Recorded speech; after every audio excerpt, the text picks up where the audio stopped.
Já o Slovinii jsem nevěděl nic, jenom že tady je krásně, protože ještě když děda žil, tak tady jezdil autobusem ve staré Jugoslávii a říkal, že tady jako všechno nádherný, příroda,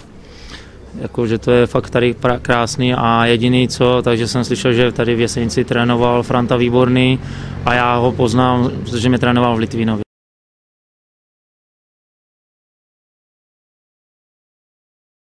Já jsem moc toho nevěděl o slovenském hokeji, protože to tak nějak na Česku to nebylo nějak organizovat jako známý, jenom jsem věděl, že hrajou Eberligu, ta Ljubljana a Jesenice, to jsem věděl, to jsem sledoval.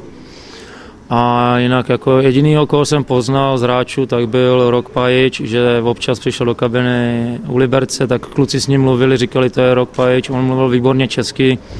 takže jako občas jsme prohodili nějaký slovo, ale určitě jako jsme se nebali nějak dlouho.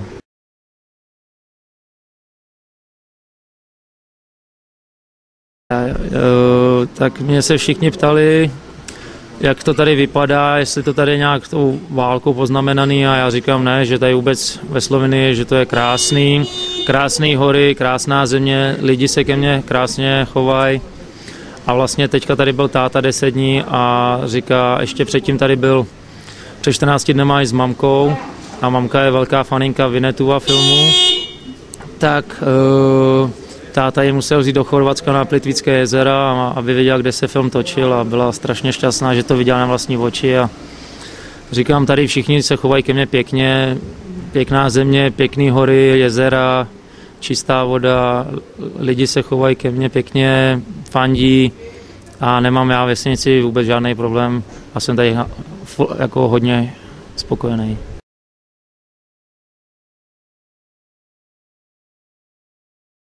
Tak první věc, která mi šla v hlavě, tak bylo, jak se tady domluvím, protože jsem anglicky neuměl, slovenský to už vůbec ne a uměl jsem málo německy, ale to už jsem zapomněl, to bylo ve škole ještě a tak to bylo první, z čeho jsem měl velký strach, jak se domluvím s klukama v kabině, vojídlo, jak si řeknu a říkám, potom jsem se musel naučit a hodně mi pomohl Saša Petrov, který mě naučil, protože uměl česky, tak mě naučil a hlavně z filmu jsem se naučil slovensky mluvit.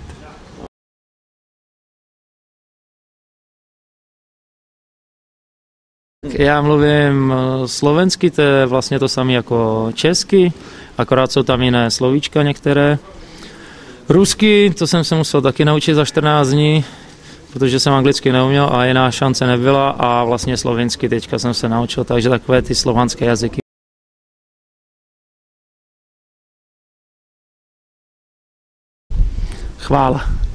Chvála, živio, dio a lepo, dobré jutro.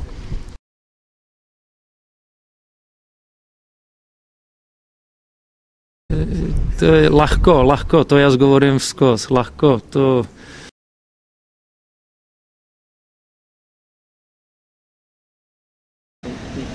Ne, tak tady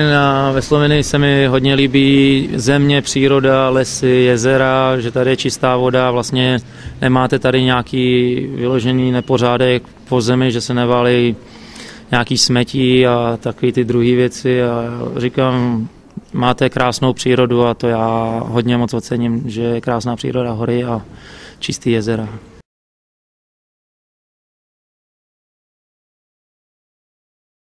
Tak jediná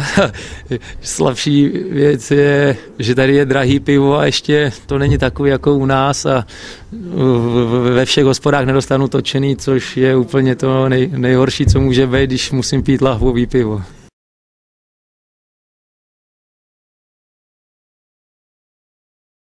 Já, Ljubljana, Maribor, Jesenice, Krajin, Bled, Celje.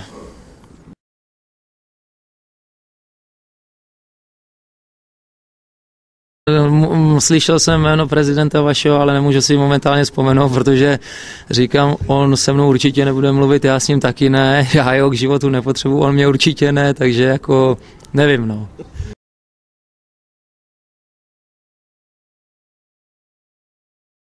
Že máte 2 miliony lidí a to jsem už slyšel, hodně lidí mi to říkalo, ptali se, kolik máme my lidí, říkám, no u nás jenom Praha má 1 milion lidí a kolik vás je? Říkám 10 milionů. Jo, vy jste hodně veliká země, říkám, jo, Češi, k nám chce každý.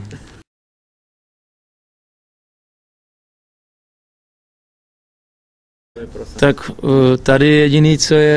co mi přijde, takže jste strašně horký hlavy, že rychle startujete, když se vám něco nelíbí nebo máte nějaký problémy, že vám jde všechno na nervy a já všechno řeším s klidnou hlavou, protože vím, že když budu nervózní nebo vytočený, tak se to stejně nevyřeší, tak to všechno řeším v klidu.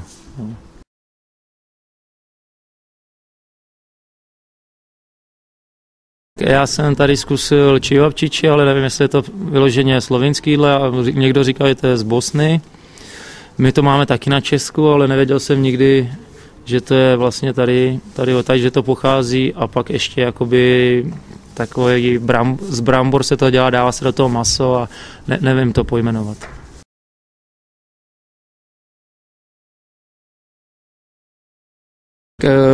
Jan Plesteňák, že když jsem bydlel na Bledu, tak jsem viděl furt billboardy, že bude tak ten jediný, ale potom jako, že si nemůžu zapamatovat ty jména, jediný co, tak že slyším Severinu, ale to říká, že je z Chorvatska, potom ještě je kapela vlastně tady snad z Jesenice, která složila pro nás jako pro fanoušky písničku Jesenice a Krony, tak to je jediný, co já si tak nějak tady zapamatuju.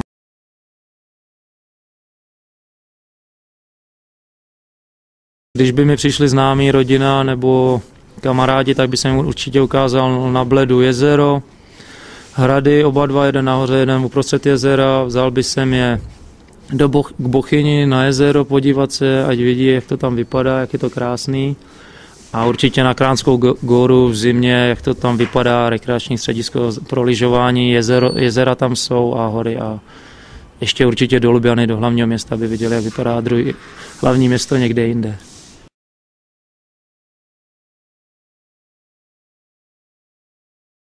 Tak asi nejsměšnější bylo, když jsem přišel do kabiny a vedle mě měl věci Tommy Hefner, já jsem si řekl, že to určitě je to samé jméno, co je Hugh Hefner, ten zakladatel časopisu Playboye, a během 2-3 dní jsem přišel do kabiny a říkal mu Playboy Hefner,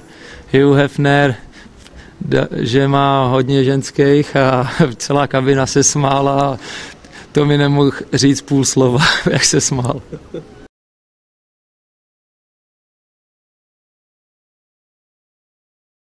Tak s cizinci se moc nebavím, protože anglicky nevím. Oni mi pořád něco říkají, ale já jim odpovídám takýma slovíčkama, který jsem se naučil, takže jako to je spíš, na mě koukají jak na mentálně postiženého, a hlavně se jako kamarádím tady s klukama z kabiny se Slovincema, protože jako jsem se naučil jazyk, rozumím jim, oni rozumí mě a jdeme na kafe a mám i hodně kamarádů mimo hokej, takže jdeme koukat fotbal, na jídlo, na kávu, nebo občas jen tak prostě někam za zábavou zajdeme.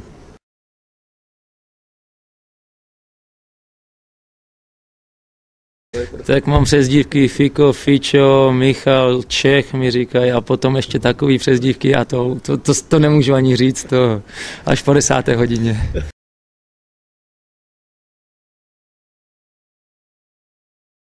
No, tak určitě se mi stejská občas po domově, ale jako říkám, já tady jsem spokojený a mám tady všechno, co potřebuju, a občas mám slabý den, že si vzpomenu na domov, ale jako, že by se mi stejskalo po domu, jako po baráku, to ne.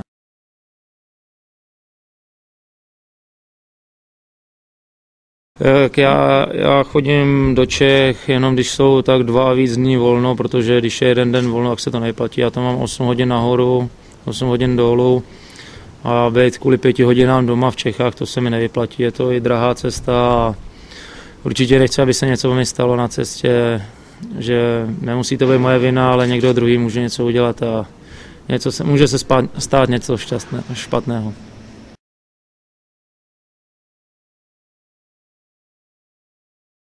Tak určitě jako,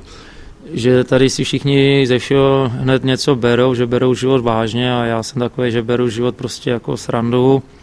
Chci si život užít, protože žiju jenom jednou a určitě nemá cenu se nemá cenu brečet nad rozlitým mlíkem a brát život nějak vážně, protože to se nikdy nic neudělá dobrýho.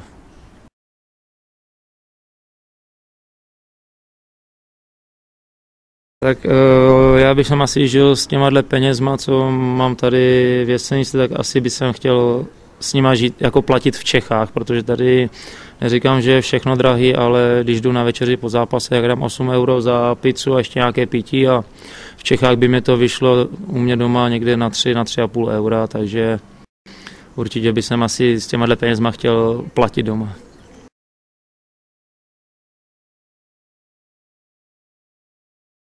Určitě bych si vzal slovinské občanství.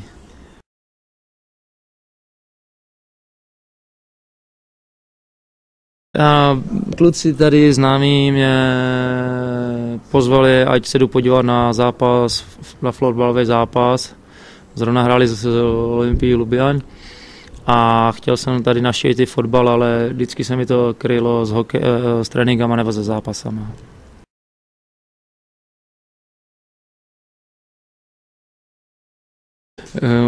Máte hodně hezké holky, to tady všichni říkají, že máte hezké děvčata.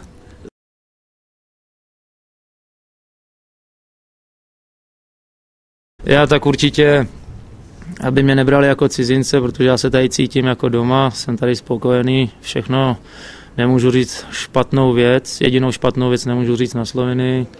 a aby si lidi nebrali ze života to nejhorší, protože jsou i horší věci na světě, nějaké nemoci, tohleto, a každý, aby si užíval život naplno, protože nikdy neví, co bude druhý den.